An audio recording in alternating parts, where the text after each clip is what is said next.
Hi అండి, ఎంతో tasty రోజు అయితే చిన్న చేపలండి ఇవి చందమామ చేపలని కూడా అంటారు. దీంతో పులుసు ఎలా చేసుకోవాలో చూసేద్దాము. చాలా టేస్టీగా ఉంటుంది. చిన్న చేపలను కూడా అంటారు. చాలా టేస్టీగా ఉంటుంది. వీటిని అయితే ఫస్ట్ అయితే మనం శుభ్రంగా ఇలాగా వాష్ చేసుకుని శుభ్రంగా కళ్ళు అవి ఉంటాయండి, తోక అనేవి మొత్తం తీసేసి అలాగే దాంట్లో ఉన్న డస్ట్ అంతా తీసేసి శుభ్రంగా 3 సార్లు కడిగేసుకోవాలండి. తర్వాత కొంచెం సాల్ట్ వేసి కూడా కడిగేసుకుంటే మనకి నీసు వాసన అనేది అంతగా రాకుండా ఉంటుంది.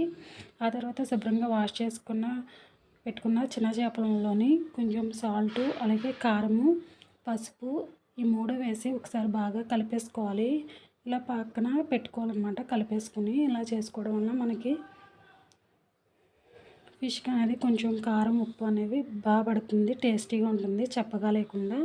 దీంట్లోకి మసాలా అయితే ప్రిపేర్ చేసుకుందాం. ధనియాలు కొంచెం 1 స్పూన్ ధనియాలు, అలాగే జీలకర్ర, మెంతులు కొంచెం మెంతులు వేసుకోవాలండి. అలాగే దీంట్లోని గసగసాలు కూడా యాడ్ చేసుకోవాలి. పులుసులోకి చాలా బాగుంటుంది. అలాగే దాల్చిన చెక్క, బిర్యానీ ఆకు వాటన్ని ఒకసారి మెత్తగా దంచేసుకోవాలి. ఫ్రై చేసుకుంటే మనకి బాగా పౌడర్ కింద అవుతుందండి. ఆ తర్వాత అయితే దీంట్లో వెల్లుల్లి రెబ్బలు కూడా వేసుకొని దంచి పక్కన పెట్టుకున్నాను. నేనైతే ఒక 10 వెల్లుల్లి రెబ్బలు. ఇప్పుడైతే దీంట్లోని కొంచెం ప్యాన్ పెట్టుకుని ఆయిల్ వేసుకొని ఉల్లిపాయలు, పచ్చిమిర్చి అన్నీ వేగిపోయిన తర్వాత అలాగే వంకాయ ముక్కలను కూడా వేసుకొని ఒక్కసేపు తిప్పిన తర్వాత దీంట్లోని మసాలా మనం ప్రిపేర్ చేసుకున్నాం కదా, మసాలా పౌడర్ని కూడా యాడ్ చేసుకోవాలి. అలాగే ఒక నిమ్మకాయ సైజ్ అంతా చింతపండు రసం అయితే చక్కగా తీసుకొని పక్కన పెట్టుకున్నాను. ఇప్పుడు దీన్ని అంతటిని వేసేసుకుంటున్నాను. దీంట్లో మామిడి ముక్కలు కూడా వేసుకోవచ్చండి మీకు టేస్ట్కి తగ్గట్టు. ఇక్కడైతే నేను వంకాయ ముక్కలను వేసాను. చింతపండు రసం వేసుకున్న తర్వాత ఒకసారి బాగా కలిపేసుకోవాలి మసాలాలన్నీ.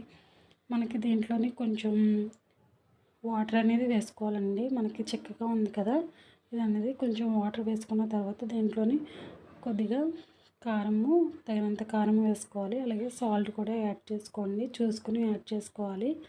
వీటన్నిటిని యాడ్ చేసుకుని ఒకసారి బాగా కలుపుకొని మరగనివ్వాలండి పులుసు అనేది. కొంచెం కరివేపాకు కూడా వేసుకుంటే టేస్ట్ అనేది బాగుంటుంది.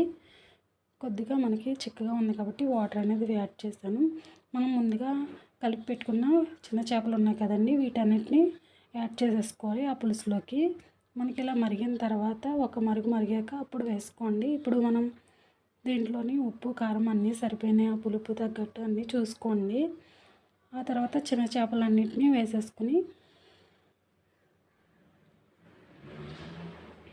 దీన్ని గట్టితో కలపకుండా ఉండాలండి, లేకపోతే చేపలు అనేవి ముక్కలు అయిపోతాయండి. ఫిష్ అనేది చాలా మెత్తగా ఉంటుంది, ఇది త్వరగా కూడా ఉడికిపోతుంది ఫిష్ అనేది. వేసుకున్నప్పుడు కలుపుకోవచ్చు, తర్వాత మీరు ఇలాగా కుదిపితే సరిపోతుంది. అటు ఇటు పట్టుకుని పులుసు అనేది మనకి దగ్గరగా ఉడికిపోతుందండి. చూసారు కదా, ఫిష్ అయితే చాలా చక్కగా ఉడికిపోయింది. దగ్గరగా కూడా కలర్ కూడా చేంజ్ అయింది, దగ్గరగా కూడా అవుతుంది పులుసు అనేది. ఇప్పుడైతే మనం ఇలా బాగా మరిగించుకోవాలి. ఒక 15 నిమిషాల దాకా మరిగిన తర్వాత అప్పుడు స్టవ్ అనేది ఆఫ్ చేసుకోండి. కదపడం మట్టికి ఇలా కుదిపితే సరిపోతుందండి. గట్టి మట్టికి పెట్టకండి, పెడితే విరిగిపోతాయి ఫిష్ అనేది. చాలా చక్కగా అయితే చేపల పులుసు అయితే రెడీ అయిపోయింది. మీరు కూడా తప్పకుండా ట్రై చేసి ఎలా వచ్చిందో కామెంట్ చేయండి. చాలా టేస్టీగా ఉంటుందండి వేడిగా రైస్లో వేసుకొని తింటే. ఓకే అండి, మీకు వీడియో నచ్చినట్లయితే ఒక చిన్న లైక్ చేయండి ఫ్రెండ్స్. అలాగే కామెంట్ చేయండి, సబ్స్క్రైబ్ చేసుకోండి కొత్తగా చూసుకోండి.